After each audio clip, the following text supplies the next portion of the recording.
नमस्कार, आप देख रहे हैं खबर उत्तराखंड। मैं हूं आपके साथ तन्वी। रुक करते हैं खबरों का, लेकिन उससे पहले एक नजर डालते हैं इस वक्त की हेडलाइंस पर। हरिद्वार में राष्ट्रपति द्रौपदी मुर्मू के दौरे की तैयारियां तेज। आज होगी रिहर्सल। सुरक्षा व्यवस्था और यातायात नियंत्रण पर रहेगा विशेष ध्यान। उत्तराखंड को अलग करने में महिलाओं की भूमिका अहम। सीएम धामी बोले, गोद में बच्चे लेकर धरने पर पहुंचती थी महिलाएं, मातृशक्ति को नमन। आज से शुरू होगा डेरा कॉमेडी फेस्ट। गुदगुदाएंगे द कपिल शर्मा शो के सितारे। सीएम करेंगे उद्घाटन। उत्तराखंड राज्य स्थापना के रजत जयंती पर 7 दिन तक लगेंगे पेंशन जागरूकता शिविर। पेंशन स्वीकृति, पारिवारिक पेंशन की मिलेगी सारी जानकारी।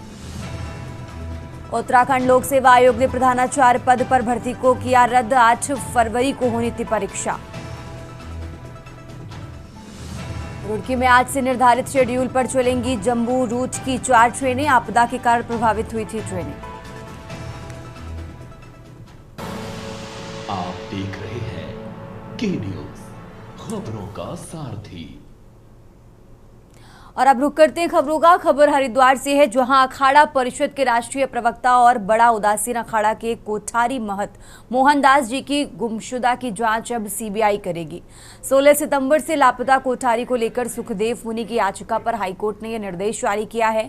सीबीआई जांच के आदेश के बाद बड़ा उदासीन अखाड़े के संतों में उत्साह है और अब उन्हें उम्मीद लगने लगी है कि जो मोहनदास जी की गुमशुदगी का मामला खुल जाएगा।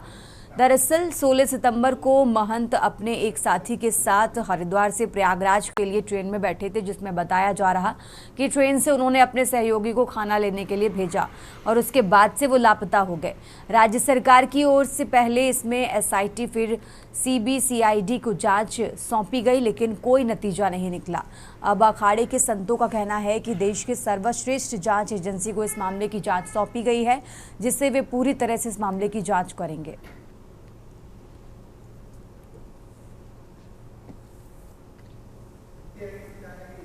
श्री पंचायती अखाड़ा बड़ा उदासीन राजघाट कनखल हरिद्वार, इसके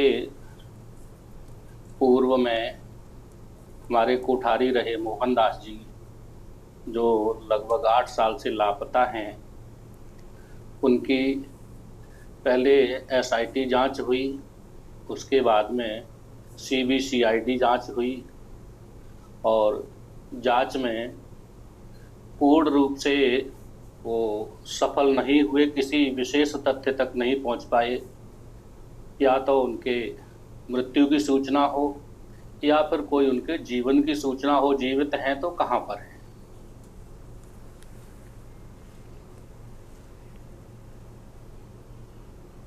आगे बढ़ते खबरों में, उत्तराखंड की धर्मनगरी ऋषिकेश के मुनि की रेती खारा स्रोत पर कई दिनों से शराब के ठेके को हटाने को लेकर विरोध हो रहा है।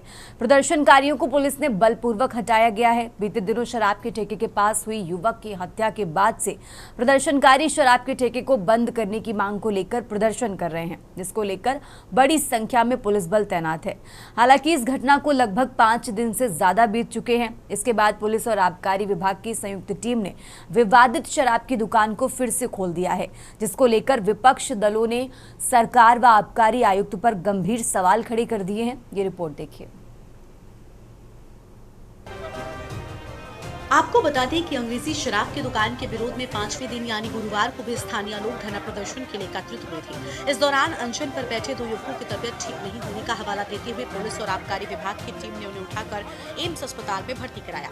इसके साथ साथ पुलिस ने प्रदर्शनकारियों को हटाते हुए सुबह ही शराब की दुकानें भी खुलवा दी, जिसको लेकर शराब की दुकानें खुलने के विरोध में लोगों ने मौके पर जमकर हंगामा काटा, जिसके बाद मौके पर तनाव की स्थिति बनी रही। आक्रोशित लोग ठेके से 100 मीटर दूर जाकर एक बार फिर प्रदर्शन शुरू कर दिया।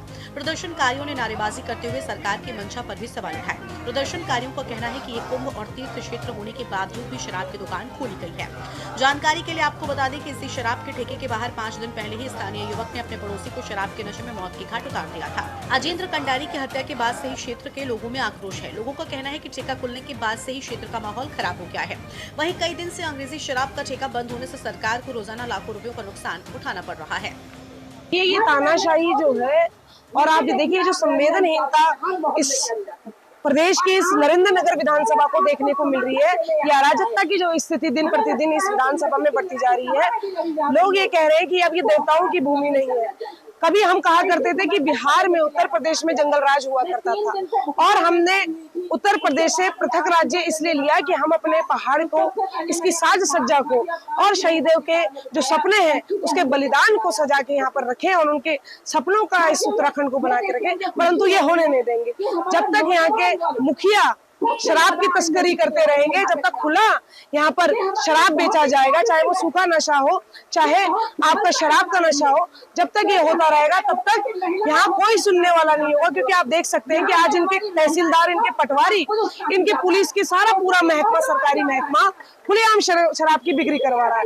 और ये सारे प्रशासन के लोग तब कहाँ चले जाते हैं जब हमारे भाई की एक निर्मम हत्या कर दी जाती है, जब महिला सुरक्षा ताक पे रखी रहती है। कितनी बदतमीजी, कितनी ऐसी शिकायतें होती हैं जो इनके थानों में रजिस्टर्ड नहीं होती, जिसका ये भारी भार से इनको निपटा देते हैं। ये सरकार इतनी असंवेदनशील हो गई है कि इसको जनता की कोई परवाह नहीं है, जनता से इनको कोई लेना देना नहीं है।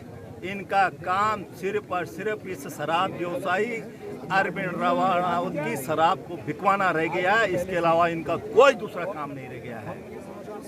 और ठेका भी कहाँ पे खोला है, जहाँ ऋषि, बड़े बड़े ऋषि मुनि, बड़े बड़े सन्यासियों की तपस्या रही है। शिवानंद जी महाराज तरीके के, कैलाशानंद जी महाराज की जैसे अन्य तमाम साधु संतों की ये जो है तपस्या रही है। इसी भूमि से जहाँ पे दारू का ठेका होता है, 4 धाम राजमार्ग, मुख्य गंगोत्री, यमुनोत्री, बद्रीनाथ, केदारनाथ की यात्रा यहाँ से शुरू होती है। इन्होंने मेन गेट पे जो है शराब का अड्डा खोल दिया। और ये सिर्फ शराब का अड्डा नहीं है, ये क्राइम का अड्डा बन गया है। यहाँ पे क्राइम का, यहाँ 4 मर्डर हो चुके हैं इस ठेके में और गैर कानूनन रूप से ये ठेका खोल रखा है। इसकी 7 महीने से एनओसी तक नहीं है। और जबकि इनके बायलॉज में, एक्साइज का जो इनका डिपार्टमेंट है उसके बायलॉज में लिखा हुआ है कि कुंभ, इस पे हाई कोर्ट भी डिसीजन दे चुका है, लेकिन ये उसका भी वायलेशन कर रहे हैं। आबकारी विभाग का कहना है कि ये शराब की दुकान सार्वजनिक राजस्व देने वाले ठेकों में शामिल है। कई दिन से ठेका बंद होने के कारण प्रदेश सरकार को बड़ा आर्थिक नुकसान उठाना पड़ रहा है। इससे आबकारी महकमे में खलबली मची हुई है। अब शासन के निर्देश पर इस ठेके को खुलवाने के लिए अफसरों की टीम मैदान में उतार दी गई है। इस मामले में आबकारी आयुक्त अनुराधा पाल ने मुख्यालय व अन्य जिलों से अफसरों की टिहरी में ड्यूटी लगाई है। उन्होंने पत्र में लिखा है कि ढालवाला में 4 दिन से दुकान बंद है, जिससे राजस्व की हानि हो रही है। उन्होंने शांतिपूर्ण तरीके से दुकान को खुलवाने व राजस्व हित में सुचारू रूप से संचालन के लिए संयुक्त आबकारी आयुक्त टीके पंत को जिम्मेदारी सौंपी है। वो शराब की दुकान के संचालन होने तक जिला आबकारी अधिकारी, टिहरी स्टाफ और मंडलीय प्रवर्तन दल गढ़वाल मंडल के समस्त स्टाफ के साथ वहां उपस्थित रहेंगे। सहायक आबकारी आयुक्त केपी सिंह हरिद्वार व दून से आवश्यकता अनुसार स्टाफ ले सकेंगे। आबकारी विभाग ने 4 दिन से बंद विदेशी शराब की दुकान को राजस्व हित में खुलवाने के लिए संयुक्त आबकारी आयुक्त समेत 4 अफसरों को मैदान में उतारा है। संयुक्त आबकारी आयुक्त मुख्यालय टीके पंत को जिम्मेदारी सौंपी गई है। साथ ही 3 अधिकारी अपर आबकारी आयुक्त पीएस गर्ब्याल, आबकारी आयुक्त परिक्षेत्र हरिद्वार प्रदीप कुमार और सहायक आबकारी आयुक्त केपी सिंह टिहरी में ही प्रवास करेंगे। ठेके के बाहर युवक की हत्या के बाद से ही जन आक्रोश भड़क उठा था। उसी समय लोगों ने ये ठेका बंद कर दिया था। अब भी लोगों का इस शराब के ठेके के विरोध में प्रदर्शन जारी है। लोग इस ठेके को शिफ्ट कराने की मांग पर मुखर हैं। वहीं दूसरी ओर महकमा हर हाल में इस ठेके को खोलकर राजस्व नुकसान की भरपाई की कोशिशों में जुटा हुआ है। यहाँ पर ठेका दोबारा खुलवाना अफसरों के लिए कठिन चुनौती से कम नहीं है। वहीं कांग्रेस के प्रदेश अध्यक्ष करण महारा ने सरकार के साथ आबकारी आयुक्तों पर सवाल खड़े कर दिए हैं। तो यहाँ पे एजिटेशन वगैरह चल रहा था, वो सारे की रिपोर्ट बना के हमने अपने हेडक्वार्टर को भेज दी गई थी और हेडक्वार्टर ने उसमें, क्योंकि सरकार का इसमें साल का जो है 21 करोड़ का रेवेन्यू निहित है, तो उन्होंने बोला था कि भाई दुकान जो लीगल तरीके से इतने दिन से चल रही है और अनावश्यक इस तरह से कुछ लोग इकट्ठे होकर न्यूसेंस क्रिएट करेंगे, उससे राजस्व की हानि होगी। क्योंकि हमारा जो लाइसेंस है उस लाइसेंस की रक्षा के लिए इसका खुलना बहुत जरूरी है। अन्यथा क्षेत्र के अंदर अवैध शराब, अवैध नशा पनपने की संभावना पूरी है। तो इसलिए, क्योंकि जो लोग उपभोग करने वाले लोग हैं उनको तो उपभोग के लिए शराब चाहिए, अगर उनको शराब नहीं मिलेगी तो निश्चित तौर पर कोई अवैध नशा वो करेंगे, जिससे जनहानि संभावित है। और इसलिए इस दुकान को जनहित में खोलने का निर्णय लिया गया। सख्त आपत्ति है इस पे जो आयुक्त ने कहा है।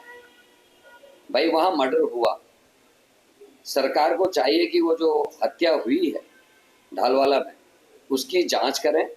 अगर उसमें जो दुकान खुली है दारू की, वहाँ शराब की, अगर उसमें उनका कहीं इन्वॉल्वमेंट है तो उसके खिलाफ सख्त कार्रवाई होनी चाहिए।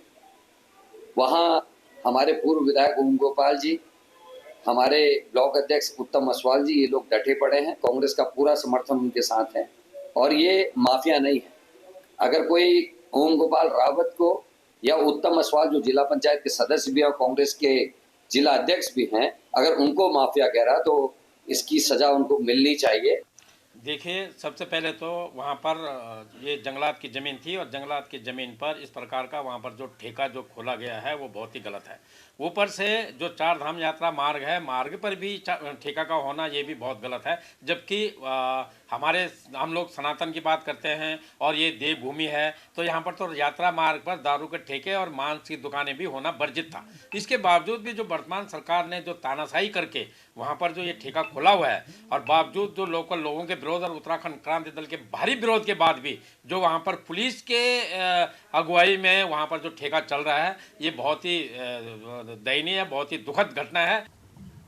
देखिए, ये बहुत संवेदनशील मामला है और जो घटना ऋषिकेश में जो घटना घटी वो बड़ी दुर्भाग्यपूर्ण घटना है। इसको सरकार के द्वारा, प्रशासन द्वारा बड़ी गंभीरता के साथ दिया गया है और दोषियों के खिलाफ सख्त से सख्त कार्रवाई हो, कानून के दायरे में उनके खिलाफ सख्त कार्रवाई की जाएगी, ये तय है। लेकिन और साथ ही जो वहाँ प्रदर्शनकारी हैं उनकी जो मांग है कि वहाँ पर शराब की दुकान को बंद किया जाए, तो निश्चित रूप से इसको सरकार ने गंभीरता से लिया है और सख्त एक्शन भी लिए गए हैं और आगे भी भावनाओं के अनुरूप कार्रवाई की जाएगी। ये कोई प्रदेश में शराब के ठेकों को बंद करने का पहला मामला नहीं है। इससे पहले पहाड़ से लेकर मैदान तक इसका विरोध देखने को मिला है। तरफ सरकार पहाड़ का पानी और पहाड़ की जवानी को बचाने की बात करती आई है, तो वहीं हाल ही में हुई युवक की मौत और चारधाम रोड पर बने शराब के ठेके को हो रहे बवाल के चलते सरकार और आबकारी विभाग की चिंता जरूर बढ़ा दी है। फिलहाल शराब के ठेकों को लेकर लोगों में भारी गुस्सा व्याप्त है, जिससे स्थानीय निवासियों ने शराब के ठेके के खिलाफ प्रदर्शन शुरू कर दिया है और शराब के ठेके को बंद करने की जिद पर अड़ गए हैं। Uttarakhand desk report.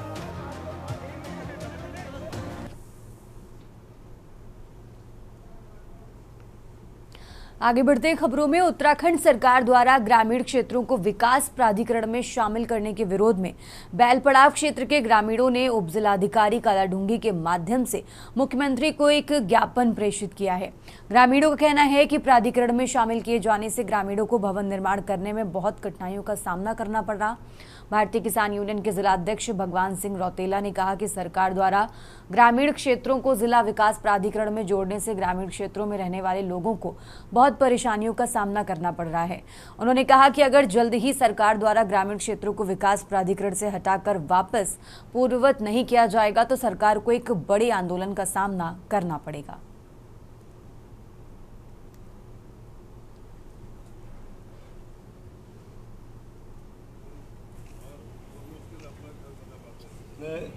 एसडीएम को ज्ञापन जो दिया है मुख्यमंत्री के लिए कि हमारे क्षेत्र कालाढूंगी से लेकर रामनगर तक के जो ग्रामीण क्षेत्र हैं उन क्षेत्रों में सरकार के द्वारा प्राधिकरण लगाया जा रहा है, जिसका कि हम पुरजोर विरोध करते हैं, क्योंकि ग्रामीण क्षेत्र में उसका लगाना कहीं से कहीं तक उचित नहीं दिखता, क्योंकि वो लोग 3-3 साल में जाके कहीं एक मकान बना पाते हैं। पहले साल ईंट इकट्ठा करते हैं, दूसरे साल रेता, तीसरे साल सीमेंट और मिस्त्री की व्यवस्था करके मकान बनाता है। ये लाखों का जो टैक्स ले लेंगे उन किसानों से, वो कहाँ से देंगे?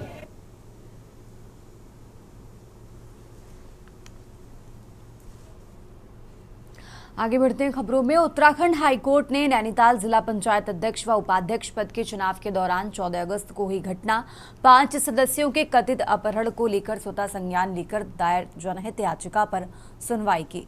पूर्व के आदेश पर जांच अधिकारियों द्वारा मामले को सील बंद रिपोर्ट करने में पेश की गई।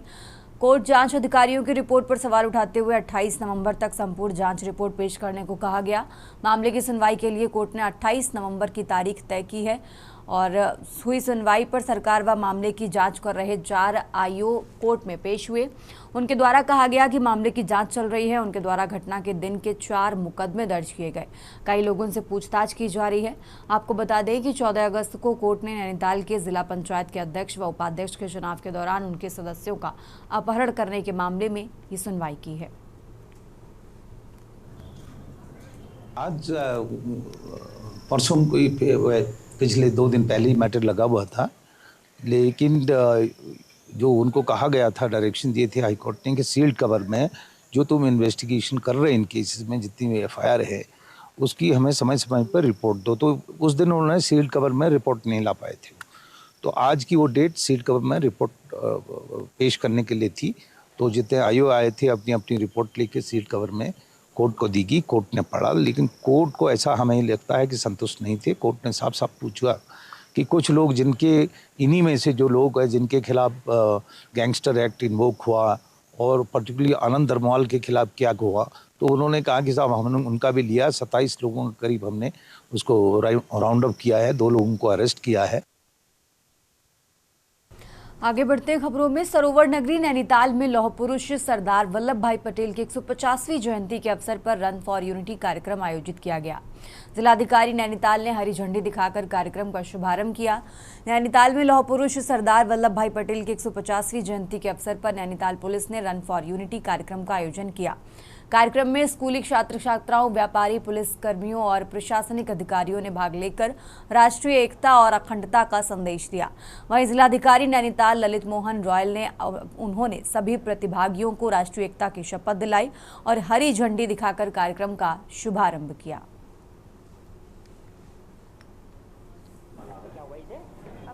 देश भर में सरदार @150 के उपलक्ष्य में सरदार पटेल साहब की 150वीं जयंती को राष्ट्रीय एकता दिवस के रूप में मनाया जा रहा है। जनपद में हल्द्वानी में भी एक बृहद पदयात्रा निकाली गई है। आज यहाँ तल्ली ताल में पुलिस प्रशासन और नागरिकों, स्कूली बच्चों के लिए इस रन फॉर यूनिटी का आयोजन किया गया है। Iron man of India Sardar Vallabh भाई पटेल, उनका स्मरण दिवस के आज दिन है। तो आज उनका स्मरण दिवस के अवसर पर संपूर्ण भारत में राष्ट्रीय एकता दिवस हमारा सेलिब्रेशन किया जा रहा है। हमारा ये है कि आज जो है भारत सरकार, उत्तराखंड राज्य गवर्नमेंट, उत्तराखंड शासन, PHQ, उत्तराखंड पुलिस, हमारा सबका ये अभियान है कि आज इस अवसर पर पूरे स्टेट में हर थाना क्षेत्र में रन फॉर यूनिटी हम ऑर्गेनाइज कर रहे हैं।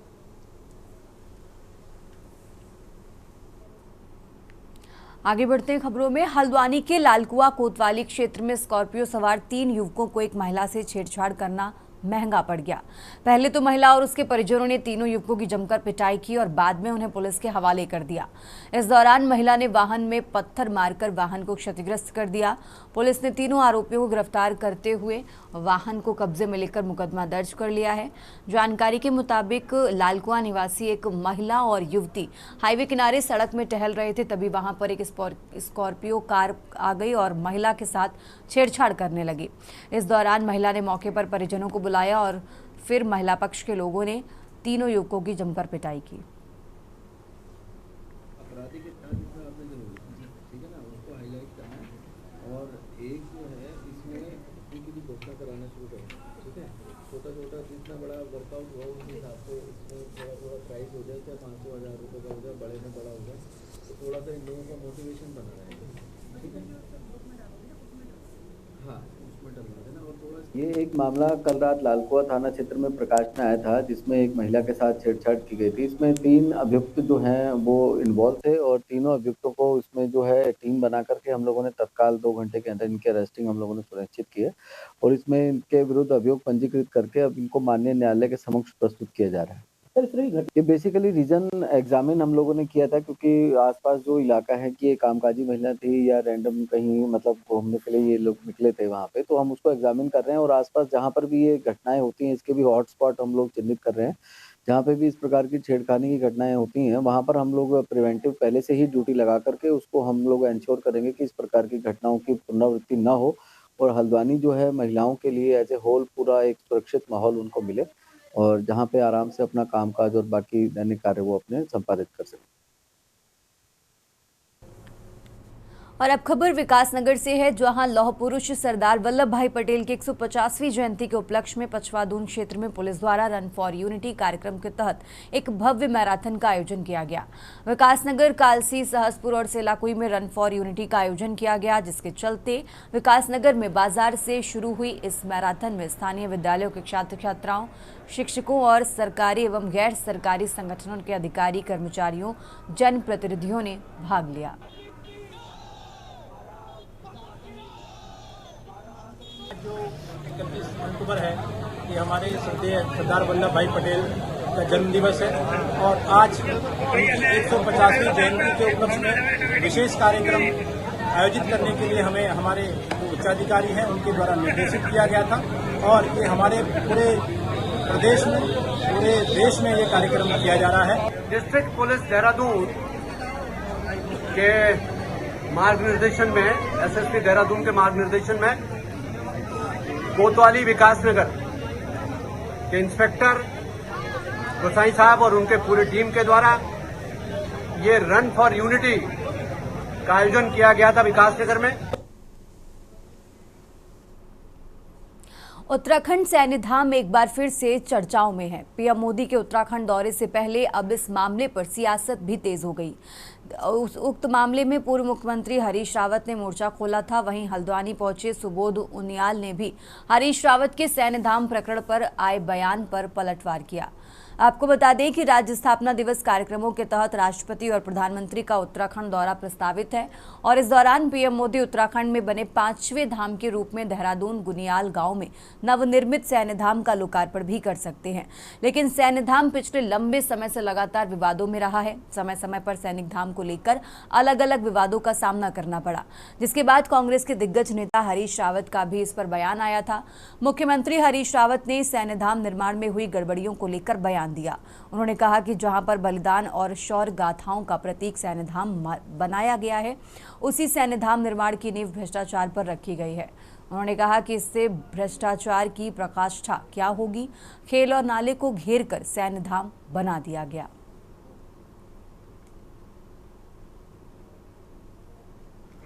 के लोग ज्यादा बेहतर जानते हैं कि भ्रष्टाचार का दूसरा नाम हरीश रावत है। चाहे शराब माफियापन पे हो, चाहे खनन माफियापन पे हो, चाहे वो स्थानांतरण उद्योग रहा हो, जिस तरह से भ्रष्टाचार का नंगा नाच और अंत में विधायकों को खरीदने का जो प्रयास रहा हो कि मैं टॉप अप कर दूंगा, ऐसे व्यक्ति को तो भ्रष्टाचार के बारे में बोलने का अधिकार भी नहीं होना चाहिए। ठीक है।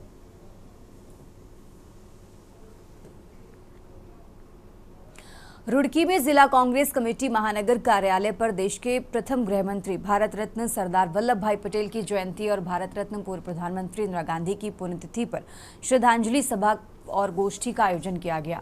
इस मौके पर दोनों ही नेताओं के योगदान को याद करते हुए उनके बताए गए मार्ग पर चलने की अपील की गई।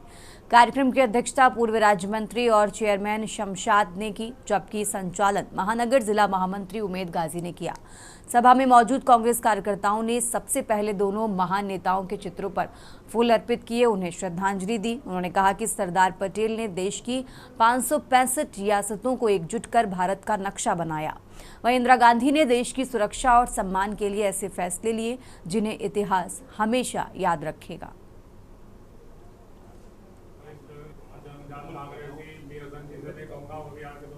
रखा गया था, कहाँ रखा गया था, क्या हुआ है आज? आज भारत रत्न पूर्व गृह मंत्री महान स्वतंत्रता संग्राम सेनानी सरदार वल्लभ भाई पटेल जी की जयंती और भारत रत्न पूर्व प्रधानमंत्री श्रीमती इंदिरा गांधी जी की पुण्यतिथि के अवसर पर जिला कांग्रेस कमेटी रुड़की महानगर द्वारा एक श्रद्धांजलि सभा और गोष्ठी कार्यक्रम आयोजित किया गया था, जिसमें इन्हें श्रद्धा सुमन अर्पित किए गए और इन पर परिचर्चा हुई। उसके बाद लौह पुरुष सरदार पटेल के जयंती के उपलक्ष्य में फल वितरण किया।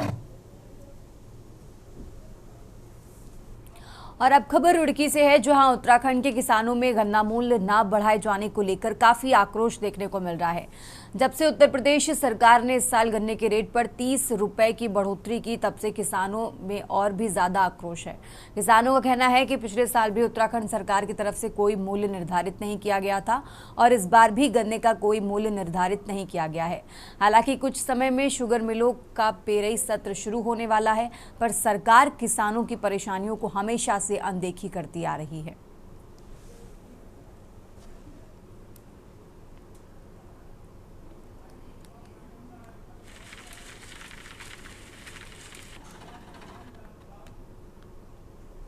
खबर उत्तराखंड में फिलहाल इतना ही। आप देखते रहिए के न्यूज़ इंडिया।